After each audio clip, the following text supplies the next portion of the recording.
Now, students, we have to learn the chapter class 10, life process, nutrients in plant and animal. Criteria to decide whether something is alive. क्या criteria होता है ये decide करने का कि कौन सी चीज जीवित है? The most important criteria to decide whether something is alive is the moment. Most important criteria है डिसाइड करने का कि कोई चीज़ जीवित है या नहीं, movement.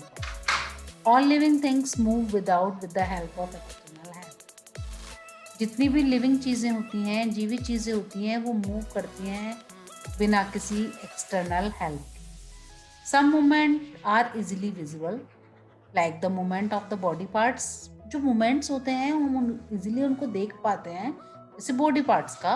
Some movement are not easily visible like molecular movements. कुछ मूवमेंट्स ऐसे होते हैं जो हम इजिली नहीं देख पाते हैं। The molecular movement in a cell tissues necessaries all our life process. तो मॉलिकुलर मूवमेंट जो हैं, जो शेल और टिश्यूज के हैं, वो हमारी लाइफ प्रोसेस के लिए बहुत ज़्यादा इम्पोर्टेंट हैं। लाइफ प्रोसेस क्या होता है? Life process are the basic process in the living organism which are necessary for maintaining their life. Life process एक ऐसा बेसिक प्रोसेस है लिविंग ऑर्गेनिज्म का जो बहुत ज़्यादा ज़रूरी होता है उनकी लाइफ को मेंटेन करने के लिए।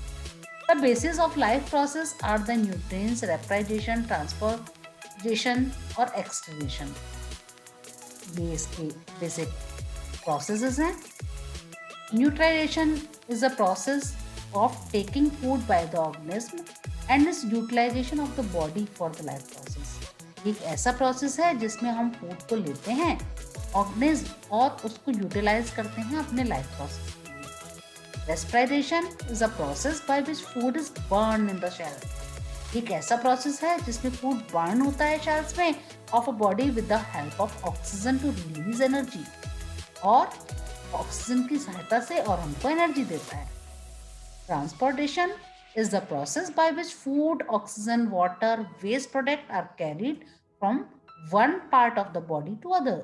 एक ऐसा प्रोसेस है जिसमें जो फूड है वो ऑक्सीजन, वाटर और वेस्ट प्रोडक्ट जो हैं वो कैरी होते हैं एक पार्ट से दूसरे पार्ट तक। Excretion is the process by which waste product are remove from the body. एक ऐसा प्रोसेस है जिसमें हम वेस्ट प्रोडक्ट को रिमूव कर देते हैं अपनी बॉडी से। Neutralisation is a process of taking food by the organism. ये एक ऐसा प्रोसेस है जिसमें हम फूड को लेते हैं। Its utilization of the body to build the body. इसको हम यूटिलाइज करते हैं अपनी बॉडी में ग्रोथ के लिए, to repair and damage part of the body और फॉर एनर्जी। अपनी बॉडी के पार्ट्स को बिल्ड करने के लिए, उनकी ग्रोथ के लिए, उनको रिपेयर, डैमेज पार्ट को रिपेयर करने के लिए और अपनी बॉडी में एनर्जी के लिए। Life on the earth depend on carbon based molecules. हमारी जो लाइफ है वो डिपेंड है कार्बन बेस्ड मॉलिक्यूल्स पर। And most of the food are also carbon based molecule. और बहुत सारे जो फूड्स होते हैं वो कार्बन बेस्ड होते हैं। The outside raw material used by the living organism are food, water and air. Outside जो मटेरियल है जो लिविंग ऑर्गेनिज्म यूज करते हैं वो है आपके फूड, वाटर और air. Mode of the nutrients क्या है? There are the two main mode of nutrients। इसके दो मोड्स हैं, द ऑटोट्रॉफिक और heterotrophic nutrients. Autotrophic nutrients in a nutrient in which organism prepare their own food. ये ऐसे nutrients होते हैं जो अपना खाना खुद बनाते हैं। For example inorganic substance like the carbon dioxide, water presence of the sunlight and chlorophyll. उनको किस चीज का प्रेजेंस चाहिए? कार्बन डाइऑक्साइड का, वाटर का, सनलाइट का और क्लोरोफिल का। जैसे ऑल ग्रीन प्लांट्स और सम बैक्टीरियाज। ग्रीन प्लांट्स होते हैं वो अपना खाना किसकी मदद से बनाते हैं बच्चों? Carbon dioxide, water, sunlight and chlorophyll. और हेटेरोट्रॉफिक न्यूट्रिएंट्स होते हैं जो ऐसे न्यूट्रिएंट्स जो अपने फूड के लिए डायरेक्टली और इनडायरेक्टली प्लांट्स पर डिपेंड होते हैं, जैसे all animals, fungis and some bacterias and human being also. Type of heterotrophic nutrients, there are three main type of heterotrophic nutrients. There are the septotrophic, parastic और hologenic nutrients। Saprotrophic nutrients. In a nutrients in which organisms get their food for dead and decay organisms. ऐसे nutrients जो अपना food gain करते हैं मरे हुए organism से. They break down the food material outside their bodies and then observe it. ये break down कर देते हैं उस मटेरियल को बाहर अपनी बॉडी के बाहर और उसको ऑब्जर्व करते हैं, जैसे mushroom, bread mould, yeast, some bacteria etcetera. Parasitic nutrients ऐसे न्यूट्रिएंट्स होते हैं in which organism get their food for living organism, जो लिविंग ऑर्गेनिज्म से अपने फूड को करते हैं विदाउट किलिंग देम, उनको बिना मारे, जैसे ऑस्ट्रा, ऑक्जियार्ड, ट्रिक्स, फ्लाइज, लीचेस, टाउन्स, worms, tapeworms और plasmodium etc. Phalagelic nutrients in a nutrients which organisms take food directly and then digest and observe it. ये एक ऐसे ऑर्गेनिज्म हैं जो अपना फूड डायरेक्टली लेते हैं, उसको डाइजेस्ट करते हैं और ऑब्जर्व करते हैं, जैसे अमीबा, पैरामीशियम, बटफ्लेशन, human etcetera. Nutrients in plants. Plants में न्यूट्रिएंट्स कैसे होता है? Nutrition in plant. Photosynthesis is a process by which plant prepare by using carbon dioxide, water and presence of the sunlight. एक ऐसा प्रोसेस होता है जिसमें जो प्लांट्स होते हैं वो कार्बन डाइऑक्साइड और वाटर की और सनलाइट की और क्लोरोफिल की प्रेजेंस से अपना फूड को प्रिपेयर करते हैं. The food prepare is carbohydrate which is stored in the forms of starch. ऐसे जो फूड प्रिपेयर होते हैं कार्बोहाइड्रेट्स उनमें स्टोर होता है स्टार्च की फॉर्म में. Oxygen is release in this process. इस प्रोसेस में ऑक्सीजन रिलीज होता है. Equation of the photosynthesis 6CO2 12H2 sunlight और क्लोरोफिल की प्रेजेंस में ये आपका बनाते हैं C6H12O6 6H2O और 6O2. प्रोसेस ऑफ फोटोसिंथेसिस क्या है? Photosynthesis take place in the 3 main step. Observation of light and by chlorophyll. Chlorophyll की मदद से लाइट को ऑब्जर्व करता है. Conservation of the light into the chemical energy and split out. और वो कंजर्वेशन करता है लाइट एनर्जी को केमिकल एनर्जी में और स्प्लिट करता है water molecule into hydrogen and oxygen में. Reduction of the carbon dioxide by hydrogen to form carbohydrate. Reduction करता है कार्बन डाइऑक्साइड का हाइड्रोजन के द्वारा कार्बोहाइड्रेट्स में. ये देखिए आप इसमें आप देख भी रहे हैं ये फोटोसिंथेसिस रिएक्शंस दिखा रहे हैं. इन्होंने लाइट, कार्बन डाइऑक्साइड और वाटर की मदद से क्लोरोफिल की मदद से ग्लूकोज को फॉर्म किया और ऑक्सीजन को रिलीज किया. क्लोरोफिल. क्लोरोफिल क्या होता है बेटे? Are the green pigment present in the leaves. ये ग्रीन पिगमेंट होता है जो लीव्स के अंदर प्रेजेंट होता है. If we observe the cross section of the leaf under the microscope, हम माइक्रोस्कोप के द्वारा लीफ को देखें तो we can see the cell containing the green dots like structure called chloroplast which contain the chlorophyll. हम देखते हैं कि वो कंटेन करते हैं डॉट्स की स्ट्रक्चर जैसा होता है जिसको हम क्लोरोप्लास्ट बोलते हैं. विच कंटेन द क्लोरोफिल, जो क्लोरोफिल को कंटेन करता है.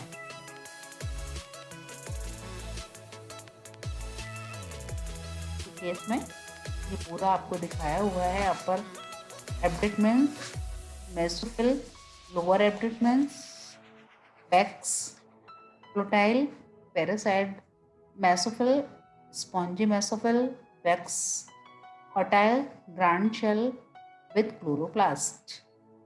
एयर स्पेस होता है इसमें, स्टोमेटा भी होता है. सेल्यूलोज है, ये सेल वॉल है, शेल मेम्ब्रेन्स है इसके अंदर. ये आपकी वैक्यूलर मेम्ब्रेन्स है. ये आपका क्लोरोप्लास्ट है, वो देख रहे हैं कंटेन द क्लोरोफिल, जो कंटेन करता है क्लोरोफिल को. ये इसके अंदर न्यूक्लियस है, ये क्लोरोप्लाज्म है. ये आप इसमें भी देखें, ये आउटर मेम्ब्रेन से बाहर वाला, ये इंटर मेम्ब्रेन्स स्पेस है, ये इनर मेम्ब्रेन्स स्पेस है, ये स्टोमेटा यहाँ पर है, यहाँ पर आपका जेरेनियम है, ये टेंक्लॉइड्स है, ये लेमना है और ये ल्यूमन है। ये ग्रांड शेल्स हैं, ये वाटर वेपर है, लो वाटर वेपर कंटेन है, ये स्टोमेटा यहाँ पर है, हाई वाटर वेपर कंटेन कर रहा है, ये स्टोमा है यहाँ पर, ग्रांड शेल है, ये CO2 है, लो CO2 और हाई CO2 कंटेन। ये stomata open the allow the carbon dioxide to enter the leaf and water vapour to leaf. Stomata जब ओपन होता है तो अलाउ करता है कार्बन डाइऑक्साइड को एंटर करने के लिए लीफ में और water vapour. Stomata are the tiny pure present in the leaf. Exchange of gases take place. Stomata छोटे छोटे छिद्र होते हैं जो एक्सचेंज करते हैं गैसेस को। Each stoma has a pair of the guard cells. एक स्टोमेटा में 2 पेयर गार्ड शेल्स होते हैं which control the opening and closing of the stomatal pore, जो उसको ओपन और क्लोज करने में यूज होते हैं। When water enter to the guard shell, जो water इस guard shell के अंदर enter करता है, is swell the pure open, तो ये open हो जाता है। When the guard shell is lost water, it is shrink and pure close, और जब ये लॉस कर देता है वाटर को तो श्रिंक हो जाता है, क्लोज हो जाता है। यहाँ से आप पिक्चर से देख सकते हैं इसको कैसे ओपन हो रहा है, कैसे क्लोज हो रहा है। देखिए यहाँ पर ये दिखाया गया है इसको प्रॉपरली। यहाँ पर देखिए बिल्कुल अलग से गार्ड शेल है, ये क्लोरोप्लास्ट है और ये स्टोमेटा है आपका। ये स्प्रेडिकल शेल्स हैं, ये न्यूक्लियस है इसमें। Water diffuse into the guard cell which causes them to open, जब वो ओपन होता है and hot dry days the guard cell have less the water, और ये फिर इसको लेस करता है एंड रिलैक्स स्टोमेटा क्लोज, और वो क्लोज हो जाता है। Activity to show the chlorophyll necessary to photosynthesis. Take a potted plant having variegated leaves, cotton leaves, keep it in a dark room for 3 days and starch is used up, then keep in a sunlight for 6 hours, then take the leaf from the plant and mark the green areas of the leaf or sheet of the paper, then dip off the leaf in a boiling water to make it soft, and dip the leaf in alcohol and heat in the water bath in the decolorize it, remove the chlorophyll, then wash the leaf in water and dip in a dilute iodine solution. It will seem the only the green plant of the leaf turn blue black. This shows the chlorophyll is necessary for photosynthesis. हम इसमें देखेंगे उसको कि जो आपका green plants के लिए leaf हैं वो ब्लैक हो जाते हैं, उसका मतलब जो क्लोरोफिल है वो बहुत ज़्यादा नेसेसरी है फोटोसिंथेसिस के लिए। Activities on the carbon dioxide is necessary. Carbon dioxide के लिए क्या करा हमने, take the 2 plot plants on the same size and keep in dark room for the 3 days so that all starch is use. अब जब उसका सारा starch use हो गया then keep the plant on the separate glass plate, तो हमने अलग glass plate पर दिया। Keep at watch glass containing the some potassium hydroxide near one plant to observe the carbon dioxide.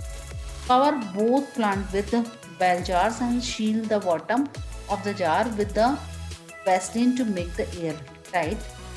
Keep off the plant in a sunlight of the 3 hours. Then take a leaf of each plant of the test starch. The leaf of the plant keep in a jar containing potassium hydroxide does not show the presence of starch. This is so the carbon dioxide is necessary. इससे पता चला कि हमें carbon dioxide जरूरी होती है।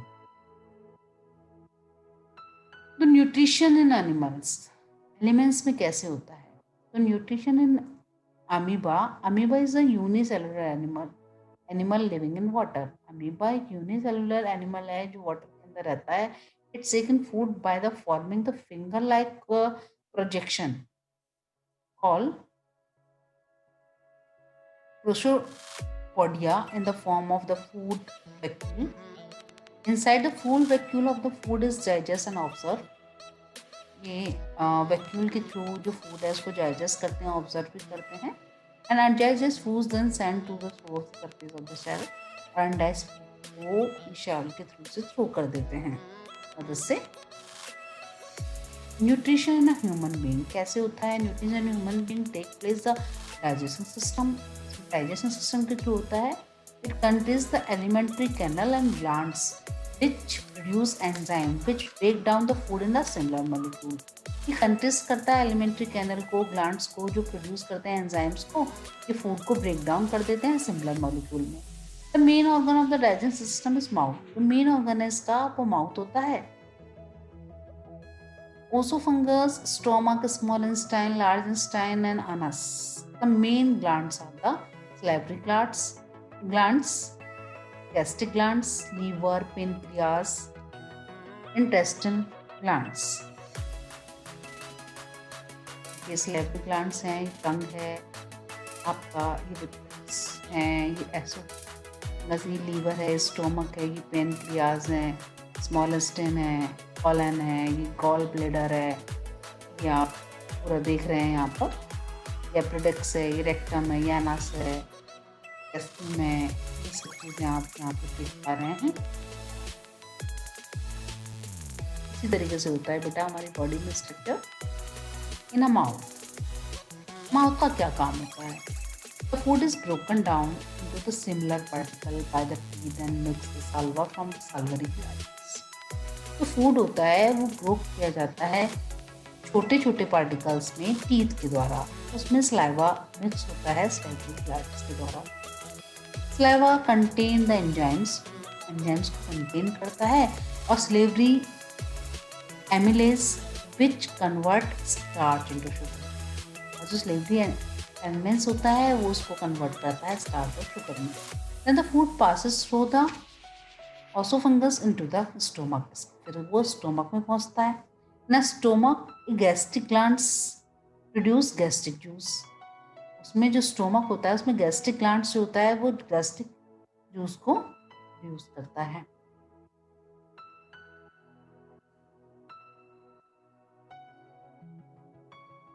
Which contain the enzyme pepsins. इसके अंदर एंजाइम पेप्सिन होता है, और hydrochloric acid and mucus.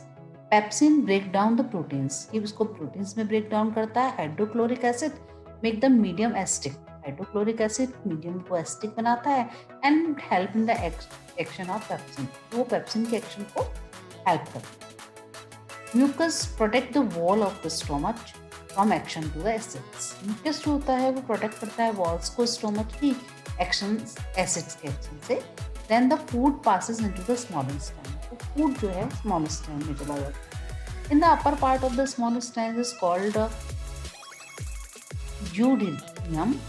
The food is mixed with the bile from liver and pancreas juice from the pancreas। तो फूड है वो मिक्स हो जाता है लीवर में और पेनक्रियाटिक जूस और पेनक्रियास में। belly is broken down fat into the similar tubules। Penestric juice contain the enzymes trypsin and lipase। Trypsin break down the protein and lipase break down the fats। In a small intestine, the glands of the wall of the small intestine produce intestinal juice। The enzymes of the intestinal juice convert carbohydrate into glucose, fat into fatty acids, glycerol and protein in amino acids। The wall of the small intestine has several fingers like projection is called villi having blood vessels। It's helped to increase the surface area up to absorption to digestion food। Digesting food is observed by the bloods। वो digestion food को blood में observe करते हैं और transport करते हैं body cells को। Then under digest food pass into the large intestine, और जो डाइजेस्ट फूड होता है वो लार्ज इंटेस्टाइन में चला जाता है। In a large intestine water is absorb, ये वाटर को वो ऑब्जर्व करते हैं और waste material is remove through the anus, और अनस के द्वारा वेस्ट मटेरियल को रिमूव करते हैं। Excretion is the process by which food is burned in the shell of the body with the help of oxygen and release energy. Respiration एक ऐसा process होता है जिसमें फूड जो होता है वो बर्न होता है शेल्स में और ऑक्सीजन की मदद से और रिलीज करता है energy. Is take place in a mitochondria of the cell. ये माइकोंडिया में होता है cells. The energy release during the respiration is used to ATP molecules, adenosine triphosphate from ADP molecules, adenosine diphosphate inorganic phosphates. जो energy है वो release होती है respiration में और यूज होता है उसमें एटीपी और ADP organic phosphate. ADP plus phosphate से हमें एटीपी मिलता है, उसमें एनर्जी रिलीज होती है फ्रॉम रेस्पिरेशन में. Energy is store in the cell in the form of ATP molecules. जो एनर्जी से हमें मिली वो स्टोर हो गई एटीपी में. When the cell need energy, जब शेल्स को हमें ज़रूरत होती है एनर्जी की, तो ATP is broken down to presence of the water from ADP and energy is release. तो एटीपी जो होता है वो ब्रोक डाउन हो जाता है वाटर की प्रेजेंस में, एडीपी और एनर्जी रिलीज करता है. एटीपी वाटर के साथ जब रिएक्ट करता है तो एडीपी देता है और एनर्जी रिलीज करता है. Type of respiration. There are the two main type of respiration is aerobaric and anaerobic respiration. Aerobaric respiration take place the presence of the oxygen. ये ऑक्सीजन के प्रेजेंस में होता है. produce more energy. ये बहुत अधिक एनर्जी देता है. At the end product are carbon dioxide, water and energy. और ये हमको देता है carbon dioxide, water and energy. This take place is a most organism. The aerobaric respiration, glucose is converted into the pyretic in the chloroplast in the presence of the oxygen. In the presence of the oxygen, pyretic is converted into the carbon dioxide, water and energy in mitochondria. Glucose जो presence of oxygen में स्क्लेरोप्लाज्म में pyretic बना प्यूरवेट बनाता है और उसमें फिर जब प्रेजेंस ऑफ ऑक्सीजन होती है माइटोकॉन्ड्रिया में तो वो CO2 देता है, H2 देता है और एनर्जी देता है. एनाबॉरिक रेस्पिरेशन क्या है?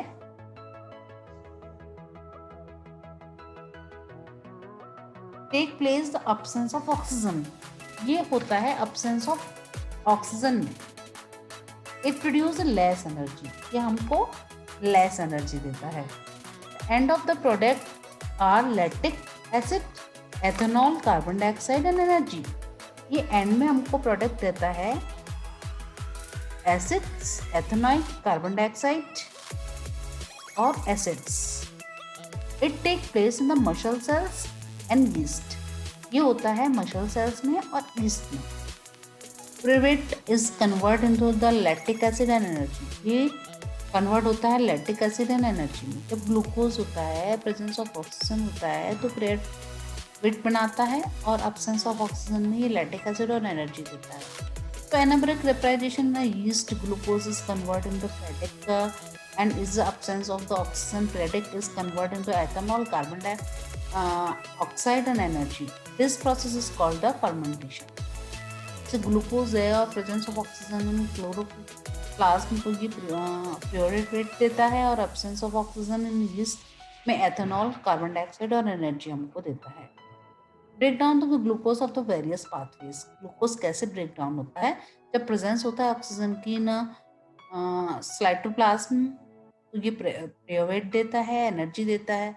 और फिर अगर आपका प्रेजेंस होता है ऑक्सीजन का तो ये CO2, H2 और एनर्जी देता है. अब्सेंस में ऑक्सीजन की लैक्टिक एसिड और एनर्जी देता है मसल सेल्स में. और absence of oxygen in yeast में एथेनॉल देता है, कार्बन डाइऑक्साइड देता है और एनर्जी देता है.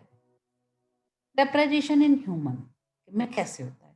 The main organ in respiration system are nostrils, nasal cavity और आपका पैथरक्स, लैरक्स, टेट्सी और ब्रोनशियल्स, आपका लंग्स और डायफ्राम्स. ये रेस्पिरेशन में ये आपको पिक्चर दिखाया गया है. आप लोग इसको देख लें, लर्न करें और इसको बना लें पिक्चर को. तो air enter through the muscles. हमें पता है कि एयर एंटर करती है नसल्स के द्वारा। The hair of the mucus trap and dust and the particle, जो नाक के अंदर जो हेयर्स होते हैं वो डस्ट वगैरह को रोके रखते हैं। The then pass through the pharynx and larynx trachea and bronchus and enter the lungs, तो लंग्स में वो जाता है। The trachea had ring of the catalyst which prevent from the colpescence when there is no air is a tetra. The bronchin divided into the similar tubes is called the bronchioles, which end of the tiny air six called the alveoli. The alveoli supplied the blood vessels through which exchange the gas into the take place. They will really help to increase the surface area and exchange the gas. Exchange को change gas को exchange करने के लिए use होता है। Mechanism of breathing, breathing में क्या होता है बेटा? When we breathe in the air, जब हम एयर में ब्रीथ करते हैं तो muscles of the diaphragm contract and moves downward. Muscles जो होती हैं डायफ्राम की वो कंट्रैक्ट्स होती हैं और मूव करती हैं downward, and the chest cavity expand and air enter to the lungs. Air जो होती है वो उसके अंदर लंग्स के अंदर एंटर कर जाती है। When we breathe out of the air the muscles of the diaphragm relax. तो जब हम ब्रीथ करते हैं आउट ऑफ द एयर, निकालते हैं, तो डायफ्राम रिलैक्स करता है, मूव्स अपवर्ड और ऊपर की तरफ को मूव करता है। Chest cavity contract in the air and goes out the lungs, वो लंग्स में बाहर निकल जाता है। ट्रांसपोर्टेशन क्या होता है? Transportation in a human being, the main transport system in a human being is the circulatory system. It consists of blood, arteries, veins, capillaries and heart. Blood क्या है? ट्रांसपोर्ट, जैसे ट्रांसपोर्ट होता है आपका बस से, आप स्कूल आते हैं, स्कूल से घर जाते हैं, और आपका रिक्शा ट्रांसपोर्ट में आता है, आपका बाइसाइकिल्स आता है, उससे हम ट्रांसपोर्ट करते हैं, सब जगह घूम पाते हैं। ऐसे हमारी बॉडी के अंदर भी ट्रांसपोर्टेशन होता है। कैसे? जैसे ब्लड है तो ब्लड ट्रांसपोर्ट होता है आपका फूड, ऑक्सीजन, वेस्ट प्रोडक्ट हमारी बॉडी में is consist of plasma, red cells, white cells and platelets. Plasma transport food, water और आपका carbon dioxide, nitrogens, wastes etcetera. Red blood cell transports oxygen, white blood cells kills harmful microwaves and protect the body. Platelets help to the cutting of the blood and prevent losses of the blood during the injuries. Arteries क्या होती हैं? ये carry करती हैं pure bloods को from the heart to all part of the body, and they are the thick wall, do not have the walls, इसमें walls नहीं होते हैं। वीन्स क्या होती हैं? ये इम्प्योर ब्लड्स को रखती हैं। आर्टरीज प्योर को रखती हैं और वीन्स इम्प्योर को रखती हैं। All part of the body of the heart and they are the thin wall and half walls, ये walls होती हैं। capillaries ये narrow blood vessels होती हैं which contain the artery and veins together, दोनों को रखती हैं एक साथ। exchange of food, water, oxygen और carbon dioxide etc between of the blood and cells take through the capillaries. heart क्या है? It is a muscles organ which pump the blood of the all part of the body. ये एक ऐसा muscular organ है जो pump करता है blood को हमारे सभी बॉडी पार्ट्स। इट 4 चैम्बर्स, इसके 4 चैम्बर्स होते हैं। Upper chamber are called the atria and a lower chamber is called the ventricles. Since the ventricles pump blood of the different organ, जो वेल्सरी होता है वो आपका डिफरेंट ऑर्गन्स को ब्लड्स को देता है। Its walls are thicker than that, इसकी जो वॉल्स होती हैं वो थिकर होती हैं एट्रिया से। The right and the left chamber are separated by septum, दोनों को स्पेक्ट्रम के थ्रू सेपरेट किया जाता है। It prevent the mixing of the oxygenated and deoxygenated blood, ये प्रिवेंट करती हैं मिक्स होने से ऑक्सीडेटेड और डिसऑक्सीडेटेड ब्लड को। Bacteria in ventricles have walls between the prevent blood flowing backward. ये इसका वर्किंग है कैपिलरी ब्लड्स का. Working of the heart. When the left atrium relax, oriented blood from the lungs flow. जब जो left आर्बिट्रियम होता है वो रिलैक्स करता है, ओरिएंटेड ब्लड का लंग्स फ्लो करता है into the through the pulmonary veins. When is contract the left ventricles expand and the blood flow. Then the left ventricles contract and oxygenated blood is pumped out through the arteria of the all part of the body. After circulating through all part of the deoxygenated blood enter the right atrium through the vena cave. When a right atrium contract, the right ventricle expand the blood flow in it. Then the right ventricle contract and blood in a pump of the lungs and permanently artery. In a lungs, carbon dioxide remove and oxygen is absorbed. And oxygenated blood again enter the left atrium and the process repeat. इस तरीके से पूरा process चलता है. This is the blood flow the heart twice in a one cycle. इस तरीके से blood जो होता है वो 2 साइकिल्स में चलता है. It is called the double circulation.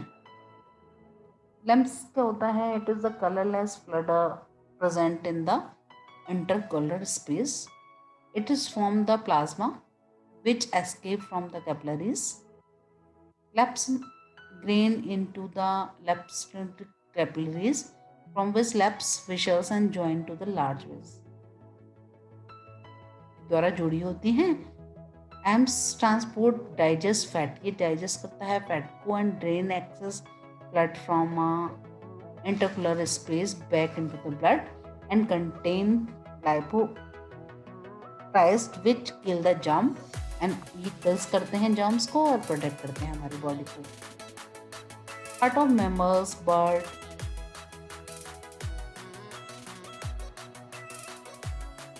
amphibians,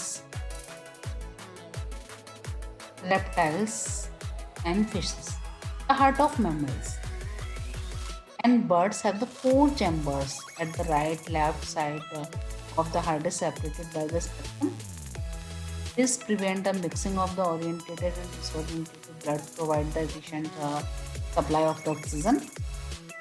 ये प्रिवेंट करता है और आपका ओरिजिनेटेड और डीऑक्सीडेटेड ब्लड को और हमें ऑक्सीजन सप्लाई करता है. दिस इज नेसेसरी बिकॉज ये ज़रूरी है कि they need more energy to maintain their body temperature, कि हमको एनर्जी दे पाएँ हमारी बॉडी के टेम्परेचर को हम आपका मेंटेन रख पाएँ. The heart in amphibians and reptiles have the 3 chambers. में 3 होते हैं. is allowed to some mixing of the oriented and degenerating bloods because they do not use energy. क्योंकि उनको एनर्जी नहीं चाहिए होती है. Maintain to their body temperature, अपनी बॉडी टेम्परेचर को बनाने के लिए. Their body temperature is same as the temperature of the surrounding. उसका जो टेम्परेचर है वो सेम रहता है चारों तरफ से. The hardest faces has only 2 chambers. इसमें 2 होते हैं जो oriented in gills. Oriented oxygenate होते हैं gills के द्वारा. Transportation plant क्या होता है? Transportation plant. In a plant, transportation of the material like food, water, minerals take place through the conducting the tissues, xylem, xylem transport water and mineral from the roots and all part of the plant. Xylem होता है जिसमें water और minerals जो होता है वो roots के through plants के सारे parts तक जाता है. It consists of xylem vessels and flagelles. Water and minerals enter to the root by diffusion. में water और minerals enter करता है roots में by diffusion के through. Then due of the transportation and sections force help upward movement of the water and minerals. ये इसको force करता है और हेल्प करता है अपवर्ड मोमेंटम वाटर मिनरल्स के थ्रू। फ्लाइनम क्या होता है? Transport the food from the leaves. ये ट्रांसपोर्ट करता है फूड को leaves to the other part of the plant, other parts of plant का। This process is called the transportation. Phloem consist the sieve tubes. Sieve tubes को रखता है companion cells. Food from the leaves is transport to the exhalum by the energies ATP molecules। जो leaves होती हैं वो transports करती हैं एक्सैलम से और एनर्जी जो है वो ATP molecules में रखती हैं। Due to osmotic pressure water enter the phloem, water phloem के अंदर जाता है एंड हेल्प करता है transport of food.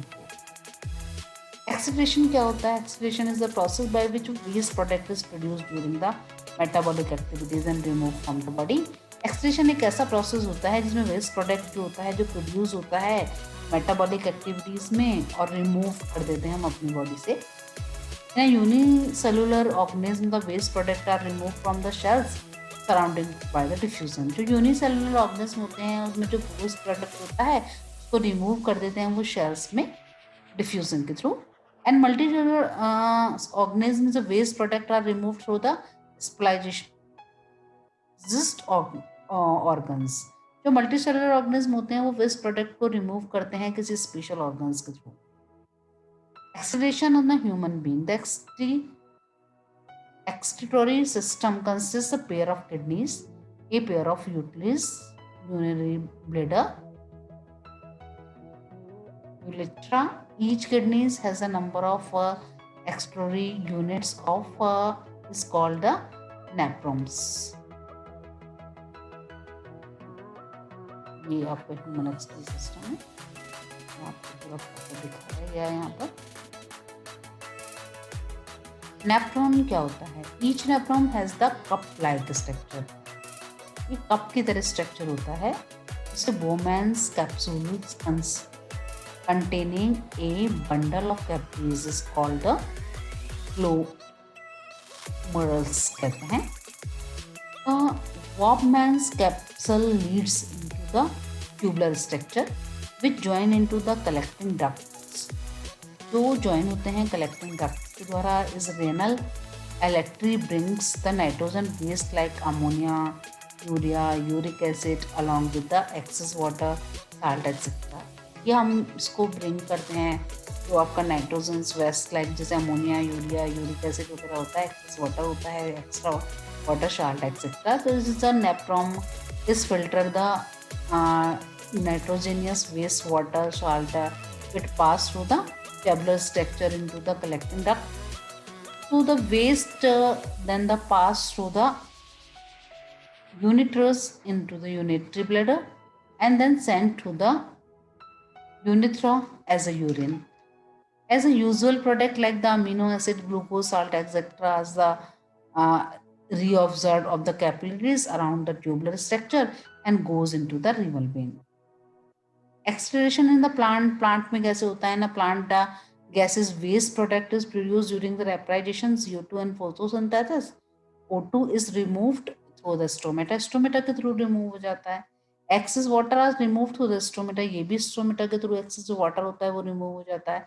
It is process called the transportation, ये transportation कहलाता है। some waste product are stored in the leaves, जो waste product store हो जाते हैं leaves में are removed when the leaves dry and fall out। वो remove हो जाते हैं जब लीव्स टूट के गिर जाती हैं। Some waste product are store in the vacuole, जो स्टोर होता है वैक्यूल्स में वो some waste product like the gums and resins store in the old xylem cells. और some waste product are remove through the roots, कुछ roots के through आपका remove हो जाते हैं। आपको चैप्टर अच्छा लगा हो तो आप लाइक करें, शेयर करें, सब्सक्राइब करें अपने फ्रेंड और अपने फ्रेंड्स के साथ इसको शेयर ज़रूर करें। Thank you.